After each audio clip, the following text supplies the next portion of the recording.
అస్సలాముఅలైకుం నమస్తే welcome to colours of Kohinoor. ఈ వీడియోలో నేను మీతో షేర్ చేయబోతున్నాను చాలా ఫేమస్, అలాగే పెళ్ళిళ్ళలో చాలా చాలా స్పెషల్గా వడ్డించే, అలాగే అందరికీ ఇష్టమైన కద్దు కా ఖీర్ రెసిపీని. ఈ రెసిపీ చాలా సింపుల్గా ఈజీగా ఇంట్లోనే ఎలా తయారు చేసుకోవాలో మీరు ఇందులో చూడొచ్చు. పర్ఫెక్ట్ టెక్స్చర్తో, అలాగే తింటుంటే ఇంకా తినాలనిపించే ఈ స్వీట్ డిష్ని ఎలా తయారు చేసుకోవాలో ఈజీగా ఇంట్లో ఇప్పుడు మనం చూద్దాం. దీనికోసం ముందుగా మనం కద్దునైతే తీసుకోవాలి. దీన్నే తెలుగులో సొరకాయ అంటారు, హిందీలో అయితే లోకి అంటారు, అలాగే ఇక్కడ మామూలుగా మా వాడకం భాషలో అయితే కద్దు అనే పిలుస్తారు. సొరకాయ మీద స్కిన్ అంతటినీ కూడా ఈ విధంగా తీసుకోవాలండి. నేను ఇక్కడ 1/2 kg సొరకాయని తీసుకుంటున్నాను. ఈ 1/2 kg సొరకాయ మీద ఉండే ఈ స్కిన్ అంతటినీ కూడా నీట్గా ఈ విధంగా తీసేయాలి. తీసేసిన తర్వాత సొరకాయని ఈ విధంగా కట్ చేసుకోవాలి. అలాగే దీని లోపల ఉంటాయి కదండి గింజలు, ఈ గింజలన్నిటినీ కూడా నీట్గా తీసేసుకోవాలండి. నేను ఏ విధంగా అయితే చూపిస్తున్నానో అలాగే మీరు దీన్ని కోయాలి. ఇలాగా మనం సొరకాయ లోపల విత్తనాలన్నిటినీ కూడా చాకుతో నీట్గా తీసేసుకోవాలండి. ఆ మిగిలిన భాగాన్ని మాత్రం మనం సన్నగా తురిమేసుకోవాలి. ఈ విధంగా సన్నగా తురుముకోవాలండి. ఇప్పుడు ఈ తురుమును మనం ఒక గిన్నెలోకి తీసుకొని ఆ గిన్నెలోకి ఒక గ్లాసుడు వాటర్ని వేసుకోవాలండి. తురుము మునిగేంత వరకు వాటర్ని అయితే వేసుకొని దీన్ని స్టవ్ మీద పెట్టేసి మూత పెట్టుకొని కుక్ చేసుకోవాలి. చూస్తున్నారు కదా, ఇంత వాటర్ అయితే సరిపోతుంది. ఇలాగా మూత పెట్టుకొని మనం దీన్ని కుక్ చేసుకోవాలి. ఇప్పుడు ఇక్కడ నేను తీసుకుంటున్నాను బాదం, అలాగే జీడిపప్పు.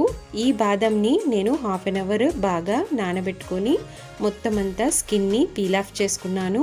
ఈ బాదాన్ని అలాగే జీడిపప్పును మనం మిక్సీలో వేసుకొని బాగా మెత్తగా ఈ విధంగా పేస్ట్ లాగా అయ్యేంత వరకు గ్రైండ్ చేసుకోవాలండి. ఇక్కడ ఈ సొరకాయ తురుము చూస్తున్నారు కదా, ఇది బాగా అయితే ఇప్పుడు కుక్ అయిపోయింది. ఇందులోని వాటర్ కూడా మనకు బాగా ఇమిరిపోయింది.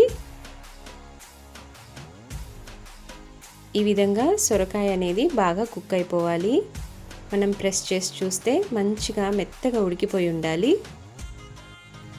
ఇప్పుడు ఇందులోని వాటర్ అంతా కూడా బాగా మనకు మొత్తం అంతా ఇమిరిపోయిన తర్వాత ఈ తురుమును తీసి పక్కన పెట్టేసుకోవాలండి. ఇప్పుడు ఒక గిన్నెలోకి మనం ఒక 4 టేబుల్ స్పూన్స్ నెయ్యిని వేసుకోవాలండి.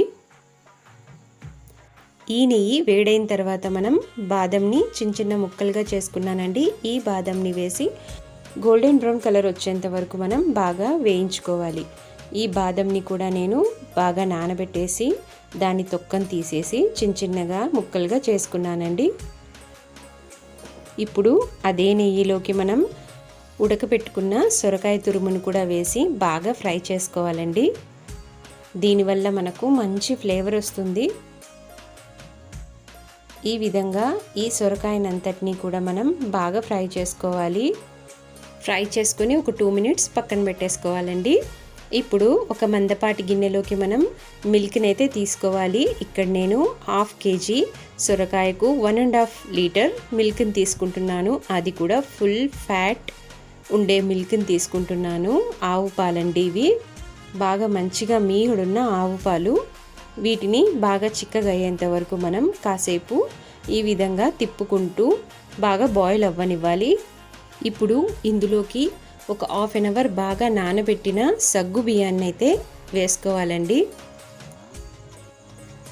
ఇక్కడ నేను ముందే 1/2 అవర్ ముందు సగ్గు బియ్యాన్ని బాగా నానబెట్టేసుకున్నాను. ఇప్పుడు ఆ నానిన సగ్గు బియ్యాన్ని ఈ పాలలో వేసుకోవాలి.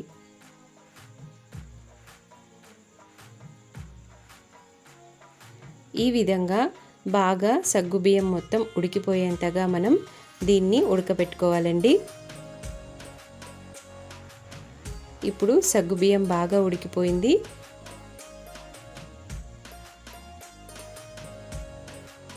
కాబట్టి ఇందులోకి మనం ఫ్రై చేసి పెట్టుకున్నాం కదండి సొరకాయ తురుము, ఆ సొరకాయ తురుమును ఇందులోకి వేసేసుకొని బాగా మిక్స్ చేసుకోవాలి. మన దగ్గర పచ్చికోవా ఉంటే మనం పచ్చికోవాని కూడా ఇందులో వేసుకోవచ్చు. అలాగే కండెన్స్డ్ మిల్క్ ఉంటే కండెన్స్డ్ మిల్క్ని కూడా వేసుకోవచ్చు. ఇక్కడ నాకు 2 కూడా అవైలబుల్లో లేవు కాబట్టి నేను ఫుల్ ఫ్యాట్ మిల్క్ని తీసుకున్నానండి. అది కూడా మంచిగా మందపాటి మీగడున్న పాలను తీసుకున్నాను. ఆ మీగడతో సహా నేను ఈ స్వీట్ డిష్ని చేస్తున్నాను. ఇప్పుడు ఇందులోకి నేను ఒక పెద్ద కప్పు షుగర్ని వేస్తున్నాను. మీరు షుగర్ ఇంకొంచెం ఎక్కువ తినేటట్లయితే మీరు కొంచెం టేస్ట్ చేసుకొని ఇందులో కొద్దిగా షుగర్ని యాడ్ చేసుకోండి. ఇప్పుడు వీటన్నిటిని కూడా మనం బాగా మిక్స్ చేస్తూ ఈ విధంగా బాగా ఉడకపెట్టుకోవాలండి. ఇప్పుడు బాగా ఉడికిన ఇందులోకి మనం పేస్ట్ చేసి పెట్టుకున్న బాదం అలాగే జీడిపప్పు పేస్ట్ని ఇలాగ వేసుకుని బాగా మిక్స్ చేసుకోవాలి. దీనివల్ల మనకు పాలు అనేవి బాగా చిక్కబడతాయి. మనకు పాయసం అనేది చాలా చిక్కగా మంచి టెక్స్చర్తో వస్తుంది. అలాగే టేస్ట్ని కూడా ఇది రెండింతలు చేస్తుంది.